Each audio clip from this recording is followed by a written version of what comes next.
Hi, and welcome back to this Free-for-All Friday edition. Casual Friday, for those of you that got the memo that I sent that I forgot to read. I'm dressed up on Casual Friday. You don't have to. Free-for-All Friday, we'll talk about anything that you want that we've talked about this week. We want to stay away from the rings of Saturn and magnetic fields in the Milky Way, but anything else that's happened in this past week that we've talked about, we'll be glad to talk about it. 888-589-8840 is the number to call.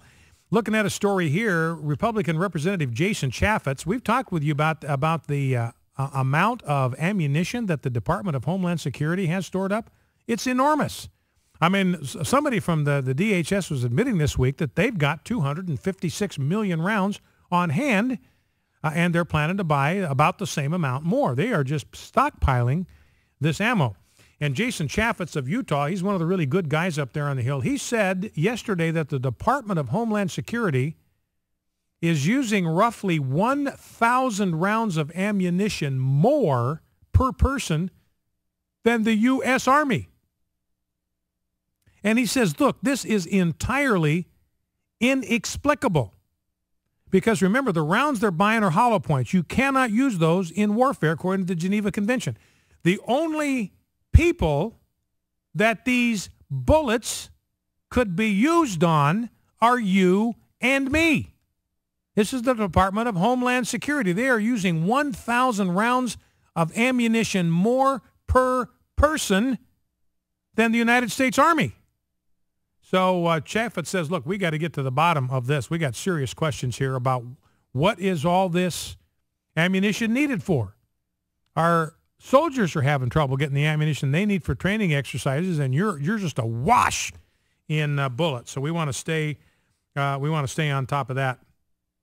Now let's grab clip number one. I want to talk a little bit about this Muslim issue. Let me kind of lay out what I see as the ultimate solution here. I've talked about it before, but I want to take about 5 minutes or so and just lay out what I think needs to happen. Now, this is going to sound extreme. It's going to sound radical. I know that I'm going to get hammered for this by people on the left. I want to be sure everybody understands I'm just speaking for myself, speaking as a radio host. I'm not speaking for anybody else. This is just my suggestion, my ideas about what needs to happen to deal with the threat that we are facing from Islam. And I've suggested, first of all, that we need to restrict Muslim immigration. We need to suspend it. We need to stop it. Now, Marco Rubio said twice, Wednesday night yesterday, he said, look, I'm open to considering the possibility of suspending student visas for Muslim students, particularly for Muslim males. Well, it's a short step from there. If you're suspending immigration for one group, there's no reason why you can't extend that. You've already established a principle that based on the ideology that these people have, we need to screen them out of immigration. They represent a threat to our safety, security, and cultural unity and all that. So it's a short step to me from there. If you've admitted that we can restrict student visas, there's no reason why we can't restrict visas in general to those of the Muslim persuasion. And the reason we do it, look, it's not about the people. We have no animus toward individuals. It's their ideology. That same person, if they drop the Islamic totalitarian ideology, we have no problem with them. This is not about discriminating against people as people. They're fine. It's their ideology. They drop the ideology. They reject the ideology. They turn away from the ideology. We don't have any problem with them. So again, this is about ideology. It's about a totalitarian ideology. And don't forget that the Congress has the authority, according to Article 1, Section 8, to establish a uniform rule of naturalization. So this is in the power of Congress. They can decide who gets in and who doesn't. That's up to them. That's up to Congress. That's an authority that's vested in them by the Constitution of the United States. And the Supreme Court has upheld this. The Congress at one point, I think it was back in the 50s, they had established as an immigration rule that nobody that believes in communism or Marxism was going to be allowed to migrate to the United States.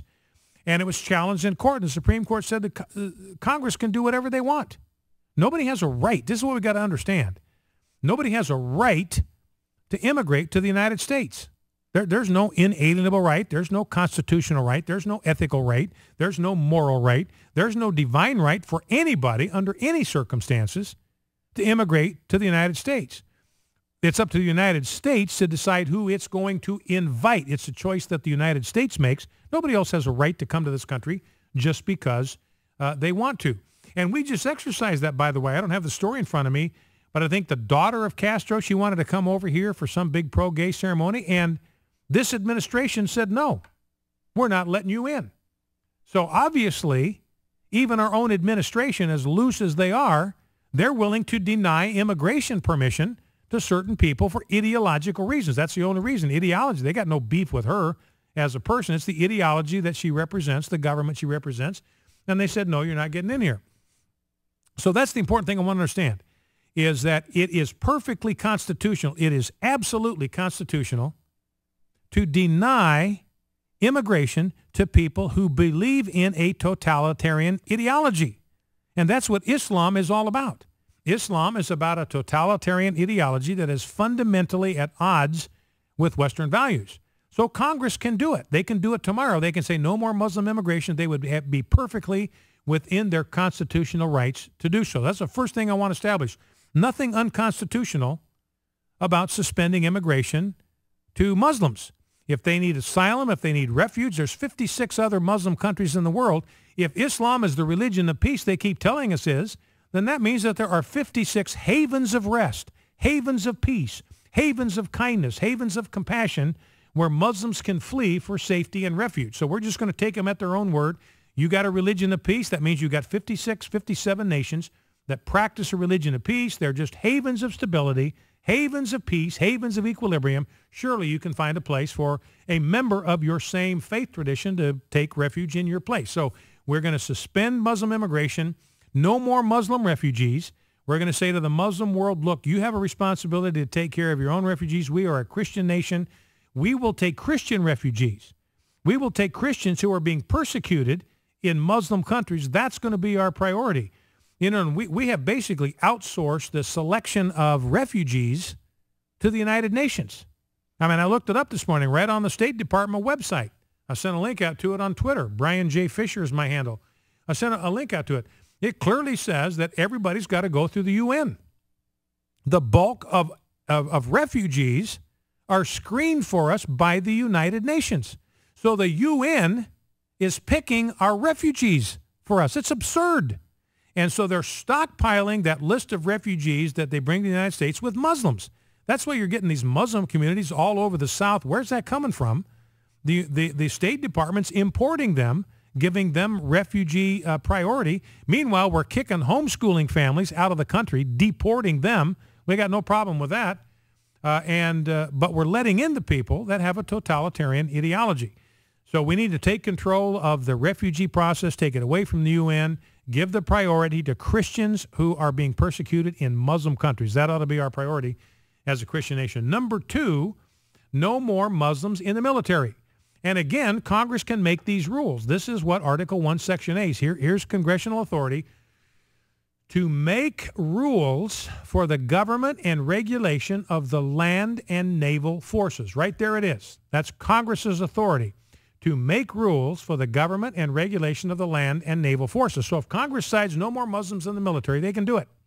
They have the constitutional authority to deny military service to people who hold to a totalitarian, un-American, anti-American ideology. And that's Islam by its nature. It is anti-American, it is un-American, it's totalitarian scope, and it is absolutely contradictory to every major Western value of Western civilization, every Judeo-Christian value that the military is there to protect.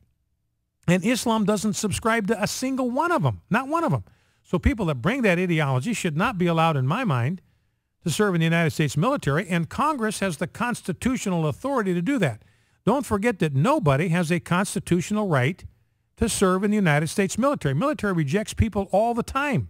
A lot of people try to enlist and they get rejected. There's no constitutional right to serve in the United States military. So that's step number two, no more Muslims in the military, and Congress has the constitutional liberty to do it. And remember, the job of Congress, its first responsibility, according to the preamble of the Constitution, is to ensure domestic tranquility and provide for the common defense and to secure the blessings of liberty to ourselves and our posterity. So that's job one, to establish justice and ensure domestic tranquility, right there in the preamble to the Constitution. That's their job.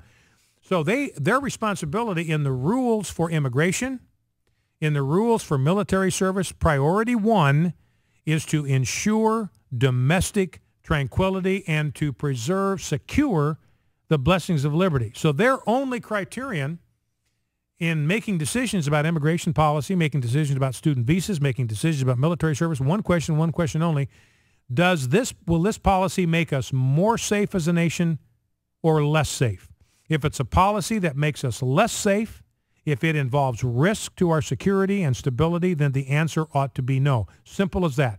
People with totalitarian ideology, not welcome in the United States. That's not what America's about. Then the third step is no more mosques in America. And again, I'm just speaking entirely for myself. Oh, please understand, speaking entirely for myself, not for anybody else. This is just my personal suggestion. I want to kickstart the debate here, because if I'm right that we need to suspend Muslim immigration, we need to suspend Muslim military service, and we need to stop the building of mosques, if that's right, then somebody's got to be the first one to say it. Somebody's got to step out and say, look, this is where I think we need to go. Now, that person's going to get an enormous amount of blowback. I mean, the blowback will be fierce against somebody that says that. But here's my point. If that's where we need to be, and I think if you look at this thing objectively, if you look at it rationally, you just look at it without a lot of emotion involved in it, you say, yeah, this is what we got to do. This is the right thing to do. It's the logical, rational, constitutionally permissible thing to do. Now, with regard to the building of mosques, I don't have time to develop this, but don't forget that the First Amendment of Congress, of the Constitution, only ties the hands of Congress, the federal government. The federal government, Congress, shall make no law respecting the establishment of religion. The states are left to handle religious expression as they see fit, under the Constitution as the founders gave it to us, not as it's been mangled by the courts. But the founders said, look, the whole purpose of this First Amendment is to keep the federal government out of religious liberty issues altogether. They got no role, no place here. This is for states to decide. 9 states had established churches at the time of the founding. States have the authority constitutionally to ban the building of mosques. I believe they ought to do it. Back in 2.